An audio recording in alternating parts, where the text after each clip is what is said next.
the everlasting gospel, accompanied by the everlasting gospel, fear God, victory over sin, give glory to Him, health message, Sabbath keeping.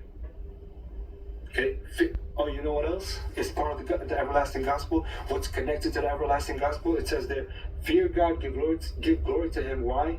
For the hour of His judgment is come. The Day of Atonement is connected to the gospel. The Day of Atonement is connected to the gospel. Why is the Day of Atonement connected to the gospel? The Day of Atonement is Judgment Day. We are in the anti-typical Day of Atonement right now. Judgment Day. And that's why the gospel is so important. All these things happening with the mark of the beast and Sunday law. We see that happening, right? Trump talking about rededicating America back to God. How so? How does that work? What are the mechanics of that? How are we going to rededicate America to God? What do you mean by that? What are you going to do? Is it just a prayer? Or is it more than that? Is there going to be laws involved, policies involved?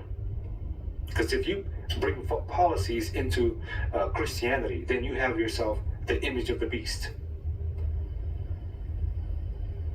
And then you have yourself the image of the beast being prophesied by John in Revelation 13. Then you have yourself, again, a union of church and state. So depending on how depending on how he does it, if policies and laws and legislations are involved, then you have yourself the image of the beast, according to Revelation 13. And if you have yourself an image of the beast, it won't be too long until the Sunday law, until Sunday laws are enforced. It's already there. Blue laws are already there. Once they enforce it, then that becomes the mark of the beast. That becomes then the mark of the beast.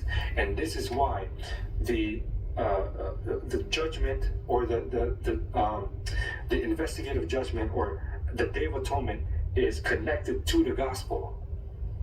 The gospel being preached to all the world, and then the end shall come. Talking about that, that's prophecy. That's end time prophecy.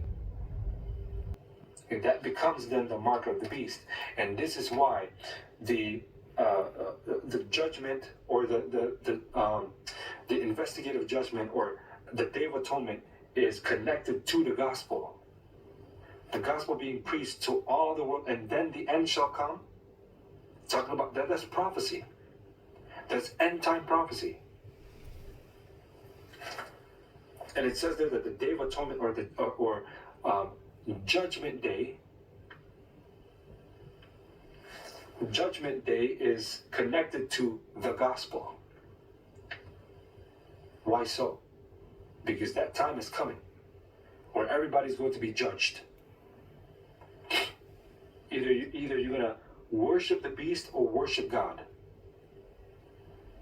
And that's why the gospel, the preaching of the gospel, the fact that you can get the victory over sin not by yourself, but with the help of the Lord. The fact that you are going to die, but Jesus died for you, that's justification. And go and sin no more. And if you can't sin no more, God will help you, that's sanctification. And one day He will come back, and your body will be changed. You're going to be changed. Your sin nature will be gone. That's glorification. Three steps of salvation: justification, sanctification, glorification. By the way, those 3 steps of salvation, it must happen in your life. Why? Because Judgment Day is here. The hour of God's judgment is here.